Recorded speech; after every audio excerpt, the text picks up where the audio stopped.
Maybe not today, maybe not tomorrow, and maybe not the next month. But only one thing is true. I will be champion one day. I promise. I promise. Malgré un début de parcours en MMA difficile, alternant entre victoires et défaites, Brandon Moreno s'est aujourd'hui imposé à force de détermination et de travail acharné comme l'un des meilleurs combattants poids-mouche de sa génération. Son style polyvalent, son striking en volume et sa capacité à maintenir un rythme effréné sur 5 rounds en ont fait l'un des combattants les plus redoutables dans la cage et l'un des athlètes les plus divertissants à regarder, et ce, malgré même son appartenance à une division, celle des flyweights, longtemps négligée. Tout au long de sa carrière, Moreno a su progresser et évoluer pour devenir l'un des combattants les plus dangereux dans l'une des catégories les plus compétitives de l'UFC. Sa rivalité épique avec le Brésilien Deiveson Figueiredo l'ont exposé aux yeux du monde entier. Son humilité et sa sympathie, contrastant avec son esprit de chasseur dans la cage, ont conquis le public. Celui qui collectionne les Lego depuis tout petit et jurait au micro devant le monde entier qu'il deviendrait champion de l'UFC un jour, a tenu sa parole, et même bien plus encore, car Moreno n'est pas seulement devenu champion du monde de la prestigieuse organisation, mais le premier de l'histoire de son pays, le Mexique. Pourtant, la vie n'a pas été de tout repos avec le jeune Mexicain, que rien ne prédestinait à une telle carrière. Mais alors comment est-ce qu'un enfant élevé dans l'une des villes les plus dangereuses du monde est-il parvenu à devenir un héros national et l'un des meilleurs combattants poids-mouche de l'UFC? Comment est-ce que le jeune Mexicain est devenu en l'espace de quelques années un exemple de réussite, un symbole de persévérance et de détermination? Jusqu'à quel point celui qui se fait surnommer le bébé assassin peut-il marquer l'histoire de sa catégorie et plus généralement celle de l'UFC? Tout simplement. Qui est Brandon Moreno?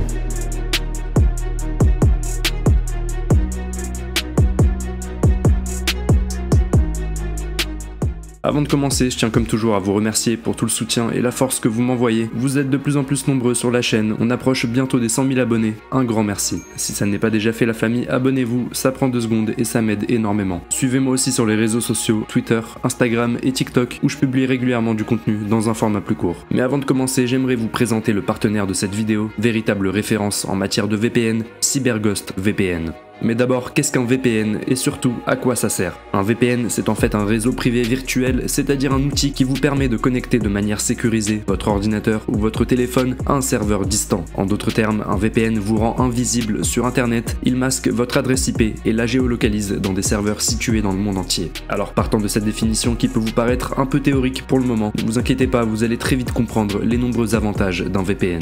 D'abord, il faut bien comprendre qu'en masquant votre adresse IP et en chiffrant vos données, le VPN protégera vos informations personnelles et votre vie privée, il vous protégera des hackers, des sites malveillants et plus globalement de toute personne mal intentionnée ou par exemple même de la surveillance indésirable de la part de votre fournisseur internet. Mais c'est loin d'être tout parce qu'un VPN, vous allez le voir, a bien d'autres avantages tout aussi, voire plus intéressants encore. Car en géolocalisant votre adresse IP, vous allez aussi redécouvrir internet. Vous aurez accès à tout un ensemble de contenus géobloqués, que ce soit des sites internet, des jeux vidéo ou du contenu sur YouTube qui ne serait pas disponible dans votre pays. Vous pourrez aussi débloquer des catalogues de plus de 40 services de streaming comme Netflix, Hulu, Amazon Prime, Disney+, et bien d'autres encore. Mais les avantages ne s'arrêtent pas là, car vous pourrez aussi regarder plein d'événements sportifs en direct, gratuitement et en super qualité. Pour tous les amateurs de MMA comme moi ou d'autres sports de combat, vous pourrez ainsi, grâce à CyberGhost VPN, accéder à des événements et combats diffusés sur des chaînes étrangères comme des chaînes russes par exemple. En plus de tous ces avantages, CyberGhost VPN est très simple à prendre en main. En quelques clics, vous vous géolocalisez au Japon, aux États-Unis ou encore au Brésil et vous accédez au contenu disponible dans ces régions.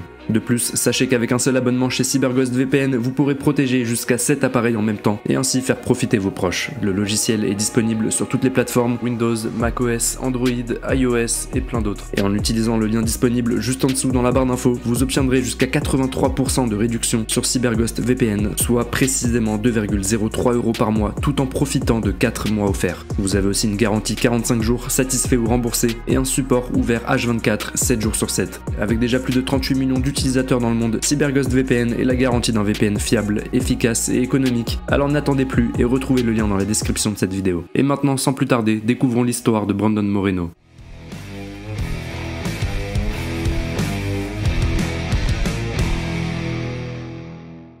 Brandon Moreno naît le 7 décembre 1993 dans la ville de Tijuana, frontalière entre le Mexique et les États-Unis sur la côte pacifique. Il grandit dans une famille modeste aux côtés de ses parents et de ses 2 grands frères. Son père, Alfredo Moreno, et sa mère, Cecilia Moreno, gèrent une petite entreprise de piñata, objet traditionnel mexicain, rempli de sucreries et vendu à l'occasion d'événements festifs. D'ailleurs, le petit Moreno sera très impliqué dans le business de ses parents, contribuant lui-même à la fabrication de certaines piñatas. Dès le plus jeune âge, Brandon a la chance d'être bien entouré et d'avoir l'attention de ses parents présents pour lui. Une situation familiale qui lui permettra d'éviter la délinquance ou d'emprunter tout autre mauvais chemin dans une ville qui, on le rappelle, est classée parmi les plus dangereuses du monde, Tijuana, une ville gangrénée par la pauvreté, la drogue et la criminalité. Mais malgré un paysage qui semble en apparence mortuaire, Moreno lui-même décrira son enfance comme une jeunesse ordinaire où il ne manquait de rien. D'ailleurs, lors des grandes vacances scolaires, le petit Brandon passe même la majorité de son temps libre enfermé dans sa chambre à jouer à la console et à se goinfrer de biscuits et de toutes sortes de sucreries. Le petit Moreno est même à cette période, de son propre aveu, en surpoids, une situation qui le poussera dès l'âge de 12 ans à vouloir pratiquer un sport de combat pour s'amincir. C'est alors qu'il rejoint avec l'aide de sa mère les bancs de la Entram Gym, salle d'entraînement où l'on y enseigne le jiu-jitsu et les arts martiaux mixtes, également célèbre pour avoir produit de grands combattants de MMA. Son professeur de l'époque participe à des tournois locaux et en gagne même quelques-uns devant Brandon Moreno, suscitant alors l'admiration chez le jeune Mexicain. Aux entraînements, ce dernier se montre particulièrement doué et apprend très vite, que ce soit au jiu-jitsu ou en kickboxing. Pour le petit Brandon, c'est le déclic, lui qui envisageait plus tard de rejoindre une faculté de droit afin de devenir avocat, décide finalement de se concentrer uniquement et à 100% sur ses entraînements et à sa future carrière dans les arts martiaux mixtes.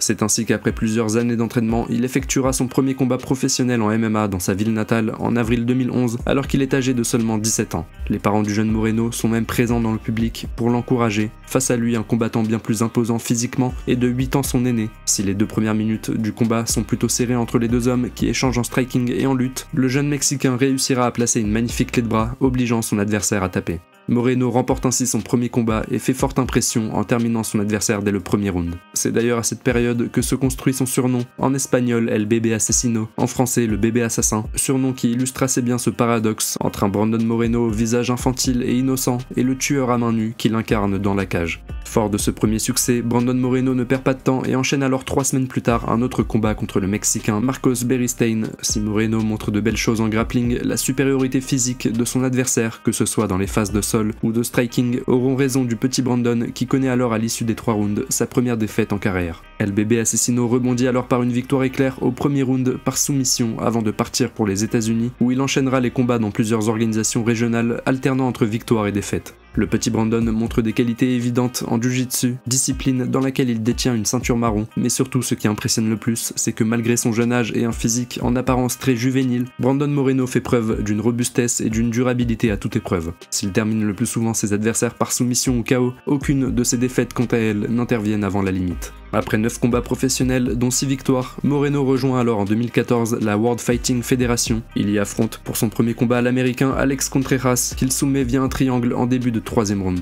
Le jeune Moreno obtient alors une chance pour le titre des poids mouches en combattant le Philippin Sullivan, mais le combat ne dura pas plus d'1 minute, le bébé assassin terminant son adversaire via un étranglement arrière après seulement 58 secondes de combat, s'emparant par la même occasion de la ceinture flyweight de l'organisation.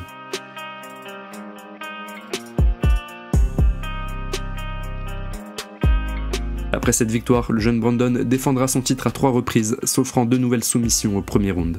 Avec un bilan de désormais 11 victoires en 14 combats, The Assassin Baby est sélectionné parmi les 16 candidats de la 24e saison de The Ultimate Fighter, l'émission de télé-réalité de l'UFC. Mais malgré un palmarès tout à fait honorable et un titre de champion au sein de l'organisation WFF, Moreno est la dernière recrue de l'émission où il rejoint l'équipe de Joseph Benavidez opposée à celle d'Henry Cerudo. Pour son premier combat, il affronte alors Alexandre Pantoja au bilan de 16 victoires et 2 défaites, considéré comme le prospect numéro 1 de l'émission.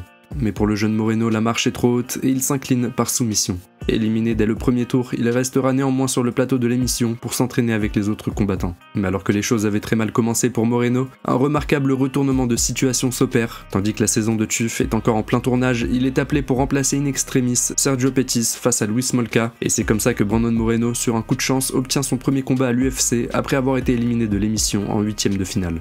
Moreno le sait, une telle opportunité ne se représentera pas 1000 fois, et s'il veut convaincre son futur employeur Dana White, il doit s'imposer, et si possible avec la manière. Et effectivement, Moreno mettra son plan à exécution en s'offrant une victoire expéditive au premier round, après avoir pris son adversaire dans une guillotine. Le jeune Moreno obtient le bonus de performance de la soirée et se voit offrir un contrat de plusieurs combats à l'UFC.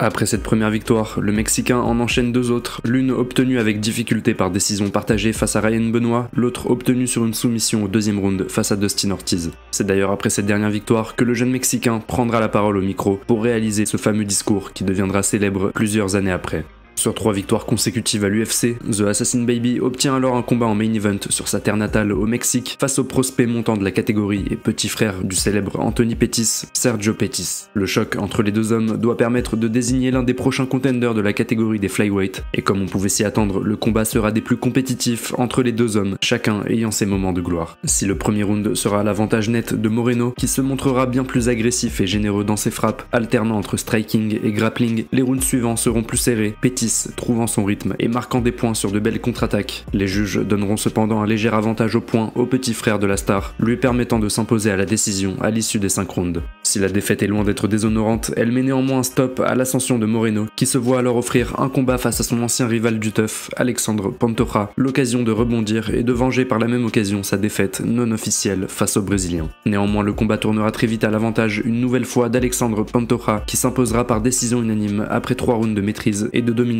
sur le Mexicain. Après une défaite à domicile et maintenant une revanche plus que ratée face à son ancien rival, Brandon Moreno se retrouve sur la sellette et il sera selon ses dires mis à l'écart par l'UFC qui songe même à cette époque à se séparer de la catégorie des flyweight. Le 7 juin 2019, Moreno se retrouve alors en main event pour un combat de championnat au sein de la Legacy Fighting Alliance, une organisation de MMA régionale en pleine ascension. Le jeune Mexicain domine globalement son adversaire pendant 3 rounds avant de lui infliger un TKO dans la 4e reprise. Pour son premier et dernier événement au sein de l'organisation texane, Moreno s'empare de la ceinture poids-mouche et prouve qu'il est loin d'être un combattant en perte de vitesse. 4 mois plus tard, Brandon Moreno signe alors son retour dans la prestigieuse organisation de MMA où il affronte sur sa terre natale le Dagestanais invaincu en 11 combats, Askar Askarov, tout juste entré à l'UFC. Malgré un public 100% acquis à sa cause, Brandon Moreno ne parviendra pas à s'imposer face à son opposant sans perdre tout autant, le combat débouchant sur une égalité. Après cette performance en demi-teinte, l'UFC décide de placer le jeune Mexicain face à un autre prospect en pleine bourre, le talentueux Kai Kara France, sur une série de 8 victoires consécutives et invaincu pour le moment à l'UFC. Le combat a lieu à Las Vegas le 14 décembre 2019. Si le premier round est plutôt serré, avec un Kai Kara France portant de puissants coups et un Brandon Moreno proposant davantage de volume, les 2 rounds suivants verront le Mexicain prendre un net ascendant, notamment en striking, imposant une pression constante et un volume considérable de frappes. À l'issue des 3 rounds, Brandon Moreno remporte ainsi un combat des plus importants par décision unanime. À la suite de cette victoire, The Assassin Baby va enchaîner de nouveaux succès, une décision unanime remportée face à Jussier Formiga et un TKO au premier round infligé à l'américain Brandon Royval. Sur désormais une série de 3 victoires consécutives à l'UFC, Brandon Moreno s'impose de fait comme le contender numéro 1 de la division des flyweight et l'organisation décide de lui offrir un ticket d'entrée pour un combat pour le titre face à celui qui règne d'une main de fer sur le trône, le redoutable Deiveson Figueiredo, au bilan de 20 victoires et une seule défaite. A noter que le champion acceptera le combat à seulement 21 jours de sa dernière défense de titre, une première dans l'histoire de l'UFC. À l'approche du combat, soyons honnêtes, peu de personnes voient Moreno capable de s'imposer face au Brésilien et les pronostics vont naturellement tous vers le champion. Mais Moreno, qui a l'habitude de partir comme l'underdog, est loin de se laisser impressionner par l'aura et l'attitude arrogante de son futur opposant et il compte bien montrer aux yeux du monde entier qu'il a lui aussi l'étoffe d'un véritable champion. Et effectivement, le soir du 12 décembre 2020, le monde entier assistera à ce qui sera considéré comme l'un des meilleurs, si ce n'est le meilleur combat de l'histoire de la catégorie des flyweight. Les 2 hommes se livreront à une véritable guerre sans merci, d'un niveau exceptionnellement élevé, au plus grand plaisir des téléspectateurs, habituellement beaucoup moins excités par la division. Ce soir-là, Brandon Moreno choquera la planète MMA par sa robustesse, sa dureté et son mental d'acier, résistant pendant 5 rounds à des frappes d'une puissance telle qui éteindrait la très grande majorité des combattants de la division. Mais plus encore, Brandon Moreno ne s'est pas contenté d'encaisser avec courage les coups de son adversaire, mais il a également mis en difficulté le champion comme très peu en ont été capables avant lui, passant près de le finir même dans le 4e round après l'avoir blessé à plusieurs reprises. Le combat sera d'ailleurs tellement serré qu'il divisera bon nombre d'observateurs quant à son issue. Finalement, le verdict des juges est lancé, égalité majoritaire pour Deiveson Figueiredo, qui conserve son titre de champion du monde. Si The Assassin Baby échoue à quelques pas de la ceinture mondiale, à quelques pas de marquer l'histoire de son pays, il a réussi néanmoins avec ce combat à conquérir le cœur de millions de fans et à prouver toute sa valeur de combattant.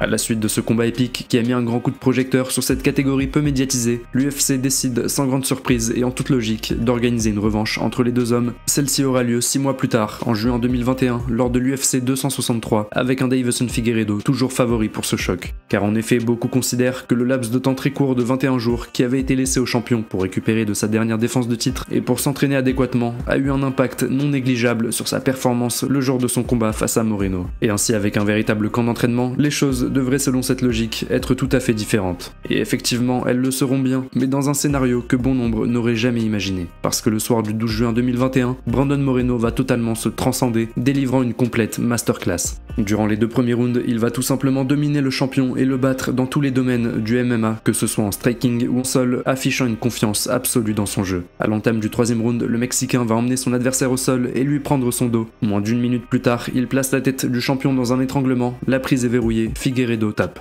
Brandon Moreno est officiellement le premier champion du monde né au Mexique de l'histoire de l'UFC. Pour The Assassin Baby qui a tant rêvé de ce moment, l'émotion est tout simplement indescriptible.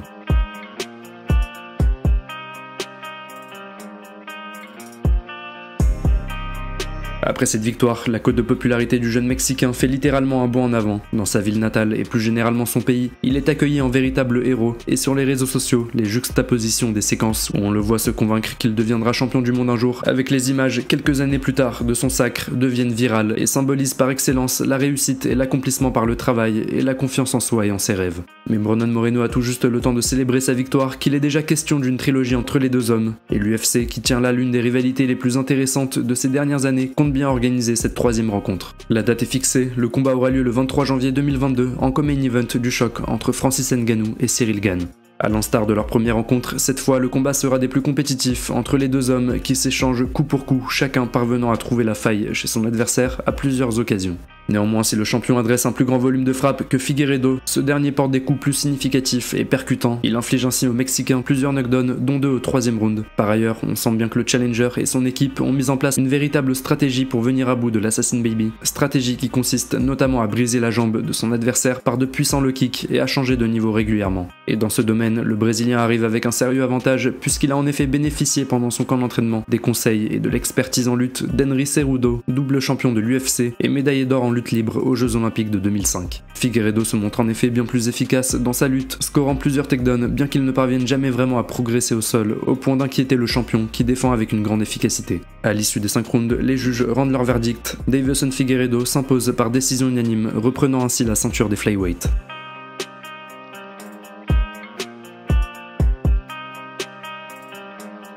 Si Moreno perd le combat, il a encore une fois démontré toute sa résilience et sa capacité à absorber les frappes de son adversaire, et surtout cette défaite ramène le score à 1 partout sans compter l'égalité majoritaire du premier combat. Dès lors, les rumeurs autour d'un potentiel 4e combat entre les deux hommes vont bon train, mais avant qu'un tel choc ne se concrétise une énième fois, Moreno cette fois-ci va devoir passer par un autre adversaire qu'il a déjà affronté par le passé, le talentueux Kai Kara-France, désormais sur une série de 3 victoires consécutives, dont 2 victoires face à Cody Garbrandt et Askar Askarov. Le combat mettra en jeu la ceinture intérimaire de la catégorie, le champion en titre ayant dû s'écarter de la compétition à cause d'une blessure. Après 2 premiers rounds très disputés entre les deux hommes et un début de 3e round à l'avantage du néo-zélandais qui parvient même à couper l'ancien champion à l'arcade, le Mexicain finit par trouver la faille dans la dernière minute sur un puissant middle kick au foie qui blesse son adversaire. Il achève alors le travail en ground and pound, provoquant l'arrêt du combat. The Assassin Baby s'impose par TKO juste avant la limite, remportant ainsi la ceinture intérimaire de la division. Dès lors, l'UFC envisage d'organiser pour la première fois dans son histoire une quadrilogie, c'est-à-dire un 4e combat entre Deiveson Figueiredo et Brandon Moreno, celui qui devra permettre de boucler la boucle une bonne fois pour toutes. Le combat a lieu à Rio de Janeiro, au Brésil, la terre natale de Deiveson Figueiredo, en co-main event de l'UFC 283. Contrairement aux précédentes rencontres, les deux hommes se montreront dans les premiers instants du combat bien plus patients et scrupuleux dans leur approche. Ce n'est qu'à partir du 2e round que les deux combattants vont véritablement accélérer, avec un Moreno toujours généreux dans ses frappes et particulièrement incisif, et un Deiveson Figueiredo qui cherche quant à lui le coup dur, et changeant parfois de niveau. Néanmoins, c'est dans la 3e reprise qu'une action va véritablement faire basculer l'issue du combat. Sur une puissante droite, Moreno va ouvrir l'œil de Figueiredo et créer de lourds dommages. Si le Brésilien fait signe à Herb Dean de stopper le combat un moment, pensant ou pas qu'il s'agissait d'un hip hook, l'arbitre refuse et les échanges reprennent aussitôt. Moreno met la pression sur le champion et profite de cette opportunité pour accélérer. À l'issue du 3e round, l'œil du Brésilien est quasi complètement fermé et le médecin prend la décision de mettre fin au combat. Brandon Moreno s'impose ainsi par TKO face à son plus grand rival, Deiveson Figueiredo, remportant à nouveau la ceinture des flyweight et mettant un terme à une rivalité longue de 4 confrontations.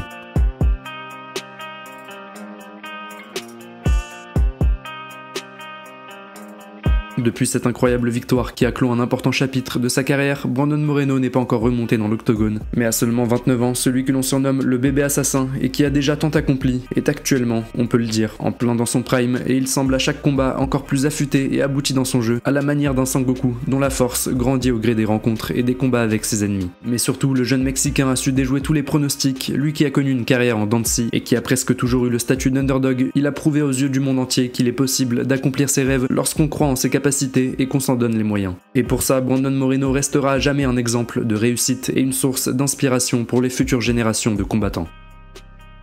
C'est la fin de ce petit documentaire sur Brandon Moreno, j'espère qu'il vous aura plu. Si c'est le cas, posez-moi un petit like, explosez-moi le bouton s'abonner et dites-moi en commentaire le nom du prochain ou de la prochaine combattante que vous aimeriez voir dans un autre compte. Et n'oubliez pas également de cliquer sur le lien dans la description si vous souhaitez bénéficier d'une réduction de moins 83% sur un abonnement CyberGhost VPN. L'application protégera vos données sur internet et vous donnera un accès complet à tous les contenus bloqués dans votre pays et à l'inverse disponibles dans d'autres régions du monde. Le tout pour seulement 2,03 € par mois. L'application est simple d'utilisation et complètement sécurisée, vous retrouverez le lien et toutes les infos dans la description. Merci à CyberGhost VPN de sponsoriser cette vidéo, sur ce prenez soin de vous et je vous dis à bientôt.